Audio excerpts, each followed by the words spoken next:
네, 사법논담 두 분 변호사와 함께합니다. 천하람 변호사 모셨고요. 어서 오세요. 네, 전남 수천의 천하람입니다. 장윤미 변호사 모셨습니다. 어서 오세요. 네, 장윤미입니다. 네, 오늘 할 얘기가 참 많은데 어제 경찰이 이준석 전 국민의힘 대표 일단 불송치 결정을 했습니다. 네, 자, 천하람 변호사님 어떻게 평가하십니까?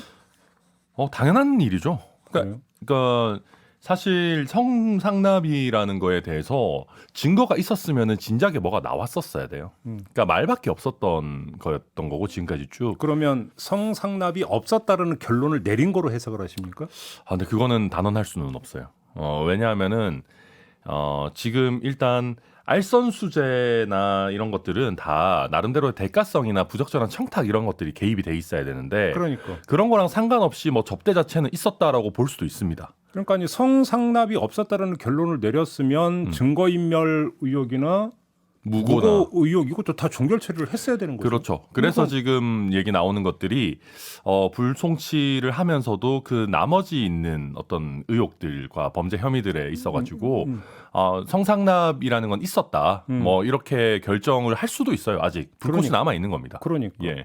어떻게 보세요? 장윤미 저는 알선수재 특히 이제 문제가 되는 거였는데 불송치 결정 진작에 사실 이 법리적으로 객관적인 팩트에 기반해서 했으면 이 결론이 맞았다고 봐요. 왜냐하면 굉장히 예전 일이고 알선수재가 성립하기 위해서 뭔가 본인이 대가 명목으로 수수하면서 거기에 따른 어떤 편의를 봐주는 행위를 했다라는 게 있어야 되는데 그 행위가 더 이상 진행됐던 게 없었습니다. 이 김성진 전 대표와 박근혜 전 대통령의 뭐 만남 등등을 한 이외에는 사실상 그 대가관계를 입증할 만한 게 없었는데 좀 계속 끌고 오다가 그 부분을 일단 무혐의로 경찰 단계에서는 종결을 지은 건데 사실 약간 밑자락을 까는 느낌이에요. 아, 그래. 이거는 시효의 문제도 있고 그 당시에 뭐 시간이 지나서 그렇지만 성상납은 받은 것 같은데라고 하면서 거기서 다시 촉발될 수 있는 증거인멸 교사와 그리고 무고 혐의에 대해서는 아마 계속 저는 가져갈 거라고 보거든요. 이거는 시효의 문제도 없는 거고 사실 증거인멸 관련해서도 아니 본인이 본인의 범죄 혐의를 덮으려고 하는 건 죄가 안 된다고 들었는데 근데 이게 또 교사로 가게 되면 또 다릅니다. 그렇기 때문에 아마 이 부분 뭔가 저는 이준석 대표를 좀 올가매기 위한 여러 전방위적인 그런 부분들이 펼쳐지고 있다고 봤는데 수사에 있어서도 저는 매한가지라고 봅니다. 근데 이제 증거인멸 부분은 이렇게 되면은 처벌하기는 어려워져요. 왜요? 그러니까 아무리 그러니까 왜냐하면은 김철근 당시 정무실장 같은 경우에도 뭔가 본체가 되는 범죄가 있어야지 그 범죄와 관련한 증거를 인멸한다라는 게 성립을 하거든요. 근데 사실 지금 본체가 되는 범죄들은 다 존재하지 않는다라고 거의 대부분 본체가 결정하는 성상납 그게 본체 알선수재 그게 본체잖아요. 뭐, 예. 그렇게 되면 사실 증거인멸이라는 게 성립하기 어려워요. 김철근한테도. 그러면 김철근한테도 증거인멸이 성립하지 않으면 당연히 이준석 대표가 증거인멸을 교사하는 것도 말이 안 되는 거거든요. 그래서 저는 그 부분은 거의 리스크가 없어졌다고 보고 마지막으로 남은 거는 사실 무고입니다. 이 무고가 뭐냐 하면은 그 청취자분들 사법논담 많이 들으신 분들 아시겠지만은 강용석 가로세로 연구소 대표 아닌가? 아무튼 거기 강용석 변호사가 이준석 대표를 무고로 고소해 놓은 거예요. 그러니까 강용석이 이준석이 뭐 성상납을 받았다 막 한 거 그게 아니고 네. 무고로 고발한 사람은 강신업 변호사고. 강신업 변호사고. 그러니까 가로세로 연구소에서 이준석 대표가 성상납을 받았다고 폭로를 한 거에 대해서 이준석 대표가 명예훼손으로 허위 고소를 사실의 했고. 그렇죠. 명예훼손이라고 고소를 하니까 그 고소가 무고다. 무고라고 강신업 변호사가 고발한 거죠. 두 강씨 분들이 등장하는 예. 거 보니까. 네. 뭐 정치는 아니겠죠. 아무튼 네. 네. 그 고거에서 이제 어떻게 판단할 거냐가 남아 있는 건데, 근데 문제는 이 지금 알선수재 부분 불송치 한 거를 좀 더 구체적으로 보기는 봐야 되겠지만은 이렇게 하면은 자기가 접대를 했다라고 주장하는 김성진 아이카이스트 대표인가요? 그분이 굉장히 많은 주장들을 했습니다. 뭘 위해서 뭘 줬고 뭐 접대를 어떻게 했고 어디서 만나가지고 했고 뭐 이후에는 뭐 최태원 회장 어쩌고저쩌고 수많은 주장들을 했는데 공소시효가 그중에 일부 살아있는 것도 있거든요. 근데 여기에 대해서도 전부 다 어느 정도 신빙성이 없다라고 판단을 했을 거예요. 수사기관에서도. 아니면 내지는 이것만 가지고는 범죄가 된다고 보기 어렵다. 한 건데 또 김성진 대표의 말을 끌어와가지고 성접대를 받은 것은 사실인 것 같다라고 할 때 이게 어느 정도의 근거를 갖고 그걸 얘기할 수 있는 건지를 좀 지켜봐야 되는 부분입니다. 어제 국민의힘의 유상범 의원이 이제 저희 시선주의 이제 격주로 고정 출연을 하시기로 해서 어제가 첫 시간이었는데 어제 이 한 발언이 어제 엄청 뉴스가 됐어요. 경찰 내부적으로 성상납 부분에 대해서는 어느 정도 확인한 것 같다. 그랬으니까 네. 소환 조사한 게 아니겠느냐. 네. 이렇게 분석을 했는데 어떻게 보십니까? 지금 흘러나오는 얘기들을 보면 이렇습니다. 뭐 이제 제가 좀 여기저기 다니면서 이제 좀 여쭤보기도 하고 이러면 이 언론인 분들께서는 굉장히 구체적으로 그 당시에 동석한 사람이 뭐 특정됐다는 이야기도 흘러나온다라고까지 이 윤곽이 잡히고 있었고 사실 유상범 의원 굉장히 이 여권에서 뭐 실세라고 지칭되기도 하고 뭐 윤리위원 소속이기도 하고 아주 근거 없이 이런 정보를 방송에 나와서 얘기하시지 않았을 거라 생각하고 사실 경찰의 이 수사 일단락되기 이전부터 뭐 대통령실의 분위기라고 하면서 이 떠도는 이야기가 물론 알선수재 어려울 수 있다. 시간도 많이 지났고 성상납 그거 자체로 뭔가 범죄화해서 할 수는 없겠지만 거기서 파생된 무고 이런 걸로 상당히 끝까지 갈 것이다라는 이야기들이 많이 나왔어요. 그러면 그것이 성립하기 위한 전제 최소한 접대를 받았다는 것. 시효 때문에 처벌을 못하지만 그 알맹이는 존재하는 거고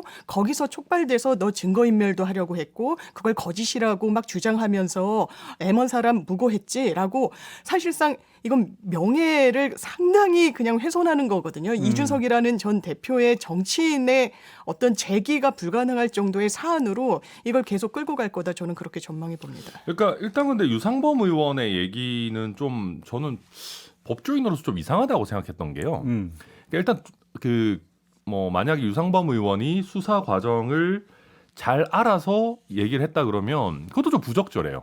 그러니까 이제 이분은 어제 얘기했던 것은 내가 좀 들었는데 이거 아니라 그렇지. 그냥 소환을 한 걸 보니 뭐 이런 거잖아요. 검사 출신으로서 네. 그러니까 이제 그 수사의 통례에서 놓고 보면 상당히 비중 있는 인물은 아무 때나 부르는 게 아니라 그렇죠. 범죄 부분이 상당 부분이 어떤 뭐냐면 이제 그 수사가 진척이 됐을 때 부른다. 그 차원에서 원론적 분석이었던 거예요. 근데 그거는 제가 봤을 때는 말이 안 되는 게 예를 들면 이재명 대표를 부른다고 아니면 뭐 조금 위험한 얘기지만은 김건희 여사를 수사기관에서 부른다고 해서 무조건 다 혐의가 뭐 어느 정도 정리가 된 거냐, 그러니까 혐의가 있는 쪽으로 정리된 거냐라는 걸 단정할 수는 없어요. 아니 마지막 단계인 건 맞잖아요. 그러니까 마지막 단계인 건 맞죠. 그러니까. 근데 이제 마지막 단계라고 예를 들면 이 사건 같은 경우도 보면 이준석 대표를 소환했잖아요, 최근에 지난주 일요일 주말에. 근데 해서 사실은 불송치하고 이렇게 마무리 짓기 위해서 부르는 경우들도 있거든요. 그러니까 그래도 소환이라도 하고 끝낸다. 아니 소환도 안 하고 이렇게 불송치하면 어떡하냐 이런 식의 얘기들도 있으니까. 알겠습니다. 근데 부른다고 해서 꼭 혐의가 있고 이런 건 아니죠, 사실. 근데 저는 그 포인트가 오히려 저는 여기에 있다고 생각을 하는데, 자 하나는 공소시효가 지나서, 네. 하나는 대가성이 입증이 안 되기 때문에 불송치한다. 그럼 좋은데요. 그러면 무고 혐의는 계속 수사를 한다라고 하는 게 성립이 되는 얘기입니까? 제가 이 질문을 드리는 이유가 무고 혐의가 있느냐 없느냐는 성상납이 있었느냐 없었느냐 사실만 파악되면 바로 그냥 적용될 수 있는 맞습니다. 거잖아요. 그렇죠. 예. 그러면 계속 수사하고 있다면서 성상납이 있었는지 없었는지 아직도 모른다는 얘기잖아요. 간단히 얘기를 하면 직역을 하면. 그게 말이 되는 얘기입니까? 엄청 이상한 얘기죠. 지금까지 수사를 얼마나 오랫동안 했는데. 제 말이 그러니까. 네, 네. 오히려 포인트는 거기에 있는 거 아닌가요? 그래서 저도 웃긴 거는 이거를 발표하면서 차라리 시원시원하게 근데 성상납 자체는 있다. 이거 뭐 알선수재로 처벌을 할 정도는 아니지만 대가관계가 명확하지 않아서 네. 그러면 무고죄에 대해서는 우리가 기소 의견으로 송치하겠다. 이렇게 해야지. 아니 이게 무슨 호두알입니까? 왜 손안에서 자꾸 굴립니까? 그런 그러니까요. 느낌이 뭐 있죠. 타이밍 재는 것 같은 느낌을 너무 그러니까 주는 것 오히려 같아요. 그게 핵심 아닌가요? 저는 성상납에 대해서는 이미 좀 사실관계를 확인했기 때문에 무고에 대해서는 아직 경찰이 뭔가 이게 처분을 내리지 않은 게 아닌가라는 생각을 합니다. 근데 저는 반대의 생각이에요. 그러니까 성상납이라는 거에 대해서 실체를 확인했고 뭔가 증거가 있거나 뭐 구체적인 게 나왔다면은 어제 했었어야 어제 바로 무고를 처분해버리면 되는 건데 이거를 이렇게 끄는 거는 아직까지도 뭔가 확정적인 뭐는 없는 거 아닌가라는 생각도 해요. 내부적으로는 무고도 성립이 안 된다고 결론을 내려놨지만 지금 여권의 움직임에 그러니까 괜히 그러니까 재뿌리거나 초치면 안 된다고 생각해서 뒤로 밀었다 혹시 이런 분석이십니까? 저는 그럴 수 있죠. 왜냐하면 지금 가처분 심리도 앞두고 있고 추가 징계도 앞두고 있는 상황인데 여기서 이준석 대표의 모든 범죄 혐의가 없어졌다. 이거는 글쎄요. 뭐 날개 달아주는 거죠. 네, 이준석 날개 대표. 달아주는 거죠. 그러니까 오히려 이제 그건 싫어가지고 피하고 그 여권에 찍힐까봐. 우리 수사기관이 그런 생각을 너무 많이 하지 않았으면 좋겠는데 네. 근데 부담이 될 수도 있을 겁니다. 왜냐하면 지금 가장 여권에서 핫한 사건이니까. 그렇죠. 네. 네. 그래요. 아무튼 제가 볼 때는 가만히 생각하면 제일 기초적이고 가장 먼저 확인했어야 될 사안을 계속 수사하겠다라는 게 말이 되는 거냐 이게. 좀 이상한 거죠. 네. 이게 뭐 이건 좀 상식적으로 생각할 때 좀 말이 안 된다. 약간 그래서 인디언 기우제식인가 이렇게 성상남 나올 때까지 이렇게 뭐 하는 건지 뭐 지켜봐야 될 것 같습니다. 그다음에 중간에 요거 하나 간략하게 짚고 넘어가죠. 김경수 전 경남지사 가석방 대상에서 제외했거든요. 네. 이건 어떻게 평가하세요? 물론 가석방위원회에서 평가하는 거긴 한데 저는 이 김경수 전 지사의 이런 부분과 관련해서 너무 이명박 전 대통령의 종속 변수로 사실 평가가 되는 거 아닌가. 그리고 그런 부분이 많이 작용하는 거 아닌가. 사실 여권에 이명박이 있다면 야권에 김경수가 있는 거 아니냐라는 이런 취지로 이명박 전 대통령에 대해서는 뭐 사면 뭐 지금 형 집행정지 기간이 아직 끝나지 않은 것 같기도 하고요. 그래서 뭐 나와 있긴 하지만 완전히 이게 그 박근혜 전 대통령처럼 나와 있는 상황은 아니기 때문에 이걸 같은 동률에 두고 너무 정치적으로 접근한 거 아니냐. 이건 이거 저건 저거 이렇게 해줘야 되고 또 이 야권과의 또 협치 문제를 풀어나가는 데 있어서 이게 하나의 매듭을 또 푸는 이런 기능을 할 수도 있으니까 좀 전향적으로 평가할 필요, 좀 생각할 필요는 있겠다 이런 생각이 듭니다. 아니 뭐 저도 이걸 뭐 가석방 심사위원회에서 하는데 제가 뭐 위원도 아니고 뭐라 할 말은 없는데요. 근데 이게 이제 사면과 다르게 가석방 심사는 그냥 매달 있는 거거든요. 네, 그렇다면서. 예. 그래서 이거는 뭐 정치적인 고려가 얼마나 들어간지 사실은 잘 모르겠습니다. 요건 일단 성립이 됐다라는 네, 거잖아요. 70% 이상 네. 평기를 채우면은 네, 뭐 할 사실상 수 있는 70%. 거라 가지고 뭐 이거는 그냥 좀 지켜봐야 될 텐데 만약에 그 가석방 위원회 위원들이 정치적인 고려를 했다 치면 추측을 한다면은 그러니까 이명박 대통령을 고려를 안 할 수는 없을 거예요. 만약에 정치적 고려를 한다면 이명박 대통령 사면도 안 했는데 김경수 지사부터 먼저 풀어줘서야 되겠냐라는 바로 그 생각을 연동이 했을 수도 있겠죠. 된다면 이명박 전 대통령 쪽에서 그 형 집행정지 연장 신청을 했잖아요. 네. 아직 결론은 안 났잖아요. 네, 안 났죠. 연장 신청까지만 했다라는 건데 그러면 지금 김경수 전 지사 가석방 불허 결정에 준하면 그 연장도 안 받아들이는 겁니까? 너무 기계적으로 네, 딱 그거는 본다면 뭐 사실은 건강 상태가 너무 핵심이시니까. 고령이기도 하고. 그래서 농담 삼아 그 이명박 대통령과 가까운 뭐 예를 들면 이재호 전 장관 같은 분들한테는 사람들이 그러더라고요. 이명박 대통령 건강 많이 좋아지셨냐고. 그러다가 또 너무 많이 좋아지시면 안 되는 거 아니냐 뭐 이런 나쁜 소리 같은 것도 조금만 하고. 좋아지시라고. 그게 뭐 아무튼 부적절한 얘기인지 모르겠는데 그냥 뭐 이상한 농담으로 농담이었습니다. 네, 그렇죠. 그렇게 해야 되고 지금 김경수 전 지사의 지금 그 만기 출소일이 내년 5월이라면서요. 네.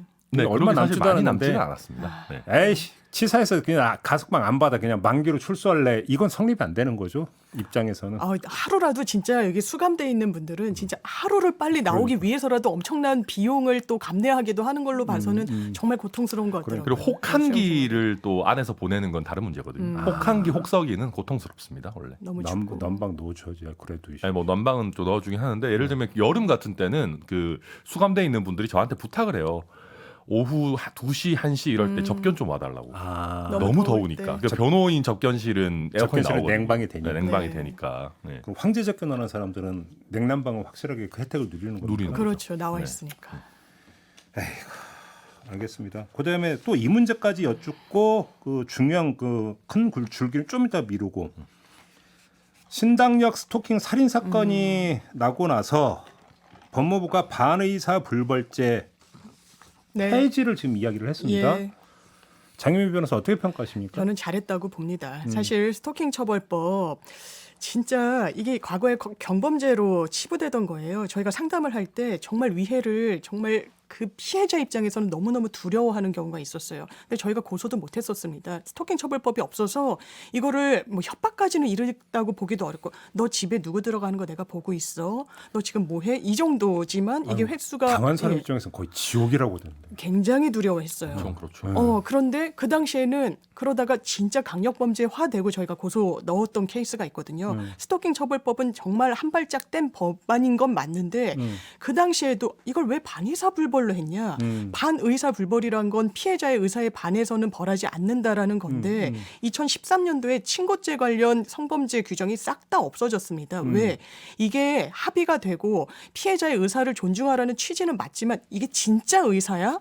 왜냐하면 굉장히 강요하고 압박하고 가족들을 동원하고 미성년자인 같은 경우에는 부모가 그냥 본인의 자력이 부족하다는 이유로 미성년자의 의사에 반해서 합의를 보기도 하고 그렇기 때문에 없앤 거예요. 그런데 왜 스토킹 처벌법에 이 부분을 넣었냐.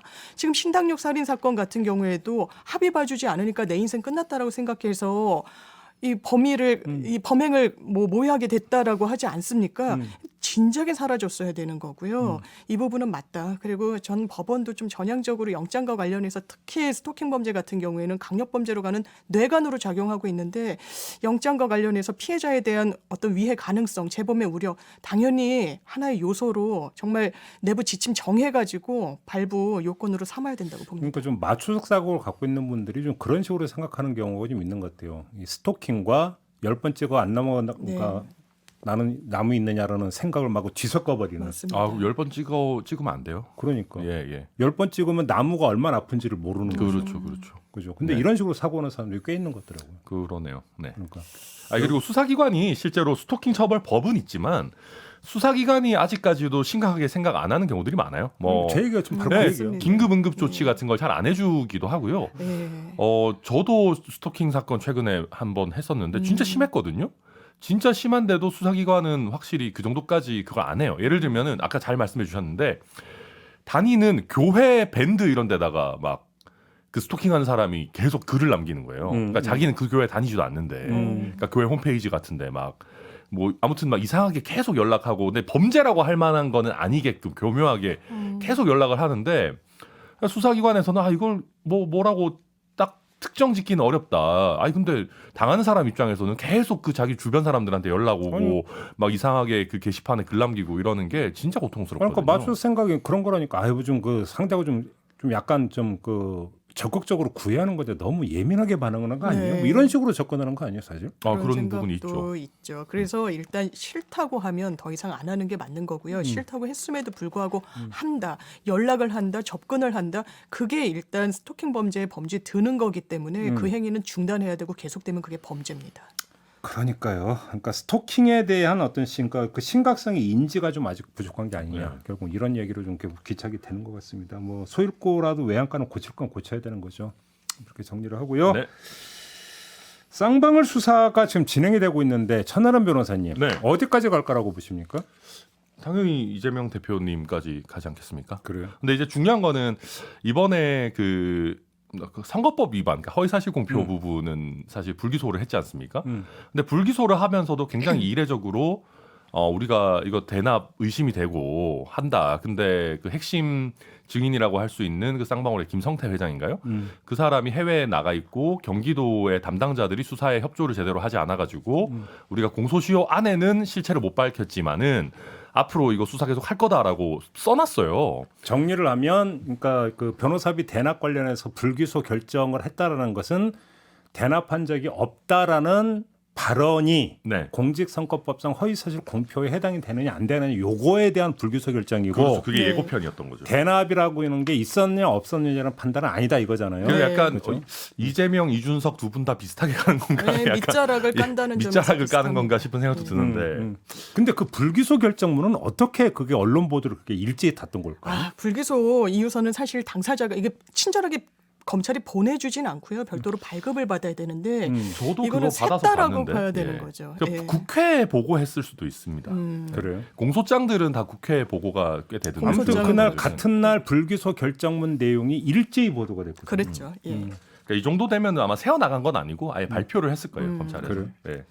그런데 전 이런 불기소 이유서 사실관계가 딱 특정이 되면 적어요. 이게 뭐 공소권 없으면 우리가 처분을 뭐 한다 이를테면. 근데 사실관계는 이렇게 확인이 됐다. 뭐 이렇게 적는 거는 뭐 통상적이긴 한데 지금 수사가 진행 중인 거. 지금 대납 의혹과 관련해서 발언의 허위 여부는 우리가 판단 못했지만 대납 여부는 볼 거야라는 취지인데. 의지의 그럼, 표명이잖아요. 예, 의지의 표명. 변호사비 대납과 관련해서요. 지금 대납했다는 그 사건이 뭐냐.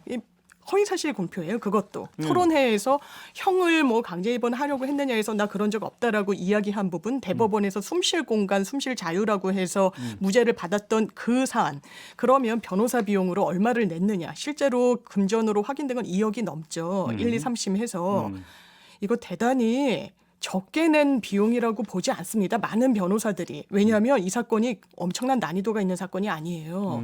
허위 여부를 가리는 토론회 한 2차례 정도가 기소가 됐었던 건인데 이 허위가 맞아 아니야? 이 부분을 다퉜던 것이고요. 변호사들 이름을 많이 올린다라고 하는데 이런 정치인, 특히 이런 대선 주자급 정치인에 대한 사건에서는 이거 내가 기소에 반대한다라는 정치적 의미에서 이름을 올리는 변호사들도 상당 부분 있습니다. 그렇다면 이 금액을 대납하는 형식으로 지금 검찰이 의심을 두고 있는 거, 어떤 쌍방울의 사회이사로 가서 사회이사직을 수행하면서 돈을 받았네. 이거는 사회이사 직을 수행하면서 거기에 대한 대가 명목의 돈인 거죠.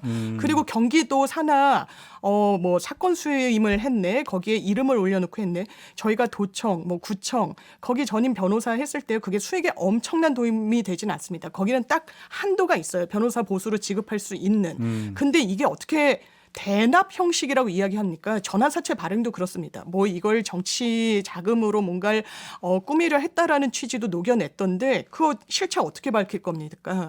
그렇다면 저는 이 검찰이 굉장히 정치적으로 이 사안에 접근하고 있다고 생각합니다. 그러면 저는 여기서 잠깐만요. 그러니까 요 사건 말고 네. 일반적으로 그러니까 이제 허위사실 공표죄와 관련해서 변호사비잖아요. 네. 통상 그 수임료가 얼마입니까? 이런 사건은? 근데 그거를 딱 얘기하기가 어려워요. 왜냐하면 그러니까 저는 저 경우가 네. 있는데 옛날에 저 기자 생활 때 명예훼손 그 이제 해가지고 기소된 적이 있었거든요. 네. 얘기해도 되나? 예. 그때 변호사 500만 원 줬거든요. 아, 왜냐하면 그렇겠죠. 형사사건 저희 최소 금액으로 하는 게 기본 한 550 이제 네. 부가세까지 민형사 해서 그 다 정도로 걸렸는데 하죠. 500 줬거든요.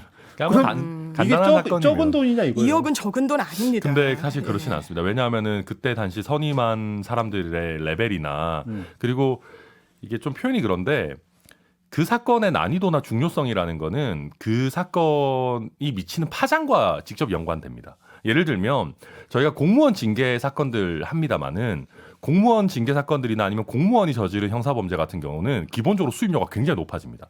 왜냐하면 그거를 하게 되면 그 사람의 신분이 날아가니까. 근데 이런 경우는 있잖아요. 이제 네. 물론 이거에 대해서 이제 민주화 운동 과정에서 네. 민주화 어떤 인사가 양심수가 했을 경우에는 무료 변론을 해주는 그러기도 경우도 많이 있고 하죠. 아주 그러니까 말 그대로 염가에 해주거나 그다음에 변호인단을 그러니까 이름 올려서 변호인단 구성하는 경우도 많이 돈 있었거든요. 많이 안 있습니다. 받고 하는 경우들도 예. 있었죠. 그러니까 지금 이 사안도 그렇다고 이야기하고 있고요. 당사자들이. 그런데 그거는 이제 이재명 대표 쪽의 입장인데 그렇게 만약 그럴 만한 사건이냐 이게. 그러니까 왜냐하면 이게 사실 민주화하는 과정에서 한 건 아니거든요. 그냥 이제 선거 과정에서 아니, 제가 이 얘기를 왜 끌었냐면 네.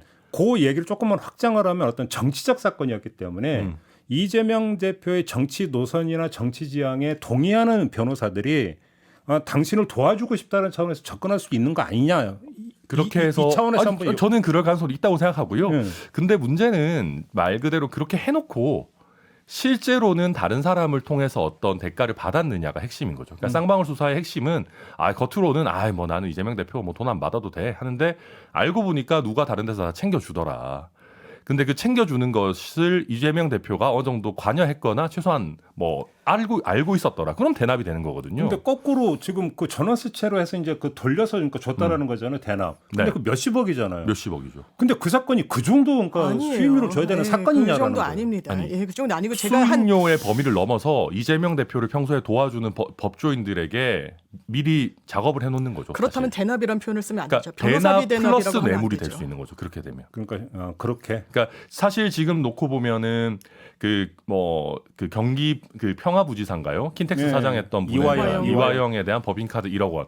그러니까 이게 명확하게 어디에 대가성이 있냐라고 딱 단정해봐라라고 하면은 쉽지 않을 수 있겠지만은. 품위 유지 뭐 이런 거. 그럼요. 돈 밀어주고 일단 나중에 뭔가 이게 받으려고 한 거고 쌍방울 그룹 전체가 지금 보면 이재명 대표랑 가깝다고 하는 변호사들에게 굉장히 많은 걸 몰아줬다라는 것들이 지금 좀 드러나고 있거든요. 그러니까 뭐 무슨 남호 변호사 뭐 누구누구 해가지고 그럼 결국 이게 그냥 그 변호사가 단순히 좋아서 한 거겠느냐. 그러니까 이화영 전 킨텍스 대표도 그냥 이화영을 보고 이걸 한 거겠느냐라고 하는 게 전방위로 수사가 필요한 지점인 거죠. 네. 근데 또 역으로 보면 아무 문제가 없으면 전 회장 김태형 전 회장인가요? 이분은 왜 안 들어오고 있느냐? 네. 또 이것도 여러 사실은 이야기가 태국이 좋은가 보죠, 뭐. 예. 근데 어제 보도로 보면 그 전 회장이 또 측근은 들어와서 수사를 받고 네. 있다라는 수사에 협조하고 있다는 보도도 어제 있었거든요. 그렇습니다. 예, 뭐 단독 이래가지고 바로 어제 저녁에 따끈따끈한 소식인데 지금 말씀 주신 것처럼 사실 이게 대납이 의혹의 핵심이잖아요. 제가 이 정치인분 사건을 하고 있는 게 있습니다. 굉장히 좀 볼륨이 큰 사건이라고 울산 함영 사건이에요. 보면 오. 그런데 그 중에 한 분 변호를 하고 있는데. 일단 변호사 보수 제가 다른 변호사님들 대충 어느 정도 수소하셨는지 알지만 그렇게 많이 받지 않고요. 그건 진짜 난이도가 있어요. 왜냐하면 굉장히 이 시발점부터 끝까지가 길기 때문에. 그런데 그 정도 2억이 굉장히 다른 대납이 필요할 정도의 금액이다. 그리고 그 사건 하면서 해당 정치인에게 여러 변호사들이 나 무료 변론하고 싶다고 전화하는 걸 제가 들었습니다. 왜냐하면 이런 사건을 했을 때 변호사 커리어에 도움이 된다라고 생각하는 변호사들이 있어요. 금액과 돈이 문제가 아닌 겁니다. 그리고 이 난이도 여파가 클 수 있죠. 왜냐하면 이재명 당시 뭐 성남시장이었네요. 어쨌든 직이 날아가게 되면 뭐 선거 비용을 보전하고 되니까 말 그대로 일반 사건이었으면 이 어떤 보수도 상당히 많이 책정할 사건이었을 거예요. 영향력이 크기 때문에. 근데 이 사건 자체에 어떤 난이도는 정말 허위사실 공표는 허위야? 이걸 인지하고 일부러 그렇게 얘기한 거야? 어떤 상황이었어? 아, 한 차례 토론회와 한 차례 무슨 그 문답 과정에서 했는데 이게 엄청나게 힘이 많이 들어가지 않고요. 변호사들 이름 많이 올렸는데 그 많은 변호사들이 다 이 업무에 투입됐느냐? 그런 사건이 아닙니다. 실제로 업무를 핸들링하는 변호사는 사실은 저희가 한 명이에요. 왜냐하면 이거 문서 작업이기 때문에. 그렇다면 이거를 대납이 굳이 왜냐하면 대납이라고 주장하기 위해서 변호사 보수 2억이 적다라고 이야기하고 있는 거 아닙니까? 그 전제부터 저는 틀렸다고 생각합니다. 근데 이재명 대표 입장에서 이거는 아니 뭐 착수금의 문제도 있지만 성공보수나 이런 걸 다 감안한다면 되게 적은 금액입니다. 그러니까 왜냐하면은 기준이 근데 두 형사 분이- 두 분이 너무 성공보수는 다른데. 청구할 수 없는 그러니까 상황이었어요. 왜냐하면 물론 그거는 뭐 효력이 있고 없고의 문제도 있지만은 이재명 대표 입장에서 당시에 자기의 정치 인생이 걸려있던 사건이었습니다. 그럼 거기에 대해서 열심히 해주고 잘해준 분들에 대해서는 저라도 인지상정으로 저는 그래서 2억을 냈더라고요. 많이 충분히 챙겨드리고 싶었을 거예요. 거의 근데 이제 상업이라고. 본인의 사재로는 그거를 하는 게 한계가 있으니까 예를 들면 다른 쪽에서 스폰해주겠다라고 하면 뭐 그걸 받아들였을 수도 있는 겁니다. 이건 그냥 그건 추측의 추측. 영역인 건데 추측이. 근데 지금 그런 쪽으로 해서 얘기하고 있고 그리고 그 이런 내부 관계를 알고 있는 기업에서도 이 사람들을 이재명 대표가 챙기고 싶어 하는구나. 그럼 우리가 대신 챙겨주면 이재명 대표가 좋아하겠지라고 하는 이 전체적인 과정들이 충분히 있었을 것 같다. 그러면 개념을 좀 바꾸죠. 그러니까 변호사비 대납이라는 개념을 지금부터 쓰지 말고 이른바 스폰이라고 하는 개념을 써가지고 변호사비 대납 의혹 사건에 등장하는 변호사들이 또 쌍방울하고 또 관계를 맺고 있는 경우가 있단 네. 말이죠. 그렇죠. 그러면 결국은 쌍방울이라고 하는 회사가 이재명 그 대표의 일종의 어떤 그 스폰을 대주면서 네. 스폰의 범위를 좀 확장을 했다. 혹시 이렇게 볼 여지가 있습니까, 없습니까? 사실 보면 일단 꼭 쌍방울뿐만 아니라 여러 대기업들이 대관 업무를 위해서 정치권과 연결고리가 있는 인사들을 많이 영입합니다. 전직 보좌관들도 굉장히 고액의 연봉을 주고 영입하는 경우들이 많고요. 이거는 사기업의 채용의 영역이에요. 본인들의 어떤 회사의 이익을 국회와의 관계에서 입법적으로 관철시켜야 될 부분이 있으면 그 논리와 그 업무를 했던 사람들을 영입하고 그것과 관련된 변호사들도 사회이사 등등으로 앉힐 수 있는 겁니다. 그거에 대해서 가까우니까 대가관계 있구나. 이렇게 넘겨짚는 게 검찰 문제가 있다라는 거고요. 대납 의혹이라고 못 박는 것도 정치적인 의도가 있는 수사라고 보는 거고 이거는 기업의 자율 영역 아니겠습니까? 그런데 이재명이라는 딱 정치인을 상수로 두고 모든 걸 훑는 과정에서 쌍방울에서 가까운 인사들을 이렇게 자리를 주고 했네. 그건 저는 수사 영역 아니라고 봅니다. 그러니까 그게 이제 그걸 기업의 자율이라고 해주시니까 좀 뭐 그런데 그러니까 가까운 보좌관 한두 명 대관 담당으로 채용하는 것 뭐 그것까지는 할 수 있죠. 뭐 저희 당에 보좌관 했던 분들도 많이 갑니다 기업으로. 여기서 대관이라고 하는 게 이제 건물 빌린다는 뜻은 아니고 네, 예. 관을 그렇죠. 관을 상대하는. 상대한다는 뜻입니다. 이거 헷갈리는 분들이 되게 많아요. 근데 이게 예를 대관한다. 들면 뭐 예. 제가 쌍방울 그룹을 뭐 폄하하는 건 아니지만 삼성그룹도 아니고 한 개의 그룹이 특정 정치인과 연결된 이렇게 많은 사람을 대관 담당으로 연을 만들어야 되느냐. 그러니까 일단 규모의 문제가 하나가 있고요. 우연의 일치치고는 너무나 반복적이고 크다. 그 너무 많다. 그리고 두 번째로는 방법론의 문제입니다. 말씀하신 것처럼 정당하게 보좌진을 채용해가지고 대관 업무를 맡기는 것까지 우리가 뭐라 그러겠습니까? 근데 법인 카드를 실제 근무하지도 않는 사람한테 주고 한도를 굉장히 넓게 주면서 마음껏 쓰시라. 이거는 사실 뇌물의 영역으로 들어가는 하면 거고요. 그건 문제가 있죠. 그럼요, 그럼요. 그리고 최근에는 지금 이거는 아직 수사 초기라서 제가 뭐 단정할 수는 없겠지만은 쌍방울에서 무슨 그 뭐 아시아 평화 교류 협회라고 해가지고 이게 사실상 이재명 대표의 초기 경선 과정 선거 운동을 하는 뭐 한 50명 정도 되는 그룹에 여기에 펀딩을 대줬다라고 하는 의혹까지 나오고 있어요. 그러니까 만약에 이런 것들이 사실이라면은 이거는 단순히 어떤 그쪽에 사람 몇 명을 우리가 채용해서 하는 게 아니라 전면적으로 이재명 대표를 스폰해줬다 한 몸으로 해서 이재명 대표가 대통령이 되면 뭔가 자기들도 얻기 위해서 투자를 했다 쉽게 얘기하면 그렇게까지 이어질 수 있는 건 거죠. 네. 그러면 이제 거기서 그러면 아니 저는 그럴 수도 그러니까 특정 기업이나 특정 기업의 사주가 특정 정치인을 좋아해서 내지 당선될 것 같아가지고 후원해 주는 경우 있죠. 후원금을 뭐 정치자금법에 정한 한도까지 내는 거야 뭐가 문제겠습니까? 네. 그리고 일정하게 뭔가 투자라는 개념이 있을 수도 있겠죠. 네, 그럴 수 있죠. 그러면 여기서 그러면 우리는 사법 논담이니까 법의 영역까지는 어디까지가 법의 영역이고 어디까지는 그러면 그렇죠. 위법의 영역인가 이걸 좀 갈라야 되는 거 아닙니까? 지금까지 드러난 사건은 위법의 영역 아니라고 봅니다. 그렇게 채용했던 거고 이걸 어떻게 대가관계 입증할 겁니까? 이게 왜 대납이라고 하는 겁니까? 보통 대납이라고 하면 우회적으로 돈을 줬어야죠. 실제로 착수해서 거기에 따른 대가를 주기로 했는데 그 돈을 이재명 대표가 줄 수가 없는 상황이라면 쌍방울이 그 차익만큼을 줬어야죠. 사회이사직에 앉혔다는 게 어떻게 대납일 수 있습니까? 근데 사회이사직에 앉히는 것 그게 만약에 대가성이 있다면은 대물이 됩니다. 그러니까 예를 들어 이재명 대표 측으로부터 이재명 대표가 뭐 이걸 직접 했는지 여부는 모르겠지만 이 사람들 좀 챙겨줘라라는 요청 내지는 어떤 뭐 부탁을 받고 그러면 우리가 이런 거 앞으로 해줄게. 라고 하는 대가 관계가 있다면은 겉으로 봤을 때 정상적인 채용 내지는 위탁 관계라고 해도 당연히 범죄가 될 수 있는 거고요.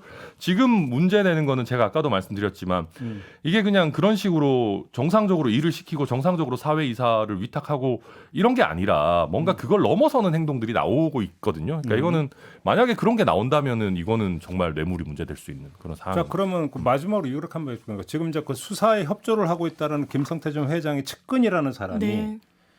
우리는 이런 의도로 그래서 이 사람을 사회에서로 썼고 사실은 이렇게 밀어주려고 했다는 진술이 되면 그건 증거가 될 수 있습니까? 없습니까? 유의미한 진술이죠. 왜냐하면 굉장히 고위직에 있었고 이 지금 인터폴에서 이게 내린 회장의 최측근으로 돼 있고 회사 내부 사정을 잘 알고 그렇기 때문에 이런 중책을 맡은 사람의 진술은 유의미하게 수사기관도 받아들일 수밖에 없을 것 그리고 같아요. 이게 아직 얼마나 그 혐의가 특정됐는지 봐야 되겠지만 이 측근이라고 하는 사람이 그냥 나 한국으로 돌아갈래 해서 온 게 아니고 프랑스에 있다가 이제 인터폴이 수배를 때리니까 아마 뭐 적색 수배인지 뭔지는 저도 좀 살펴봐야 되겠지만 어찌 됐든 체류하기 어려울 정도 수준의 인터폴 수배가 들어오니까 내가 귀국해서 수사받겠다라고 한 거고 입국하자마자 체포됐거든요.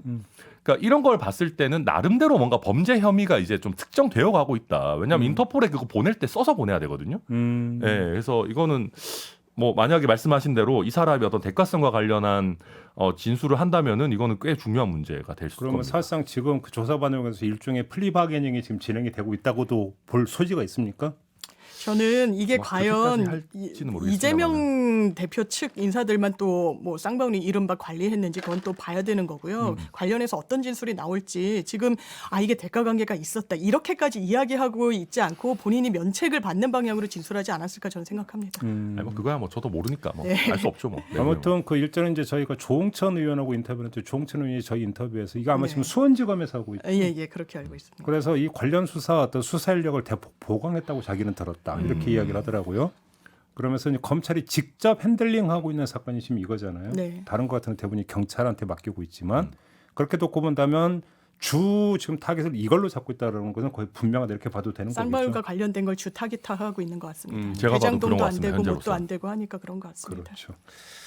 그 결과가 어떻게 나오느냐에 따라서 상당히 이제 어떤 중요한 상황이 연출이 될 수가 있는데 뭐 현재로서 예단은 좀 쉬울 것 같지는 네. 않고요. 아무튼 좀 쟁점만 짚어보는 걸로. 아, 그럼요. 그리고 그렇게 이게 뭐 이재명 대표의 직접 관여 이런 게 드러날지는 또 봐야 됩니다. 뭐 여러 가지 뭐 범죄 혐의가 나오더라도. 그러니까 설령이라서 쌍방울이 그런 의도를 가지고 했다 하더라도 이재명 대표가 그걸 인지를 했느냐 안 했느냐가 또 그것도 관건이 될 수 또 있는 그것도 거죠. 관건이 될 수 있는 예. 겁니다. 아 그렇습니까? 네. 아, 복잡해요 하여간. 네, 알겠습니다. 이렇게만 좀 쟁점만 확인을 하고 오늘 사법 논담은 마무리하도록 하겠습니다. 두 분 수고하셨어요. 고맙습니다. 감사합니다. 네, 저도 함께 물러가겠습니다. 고맙습니다.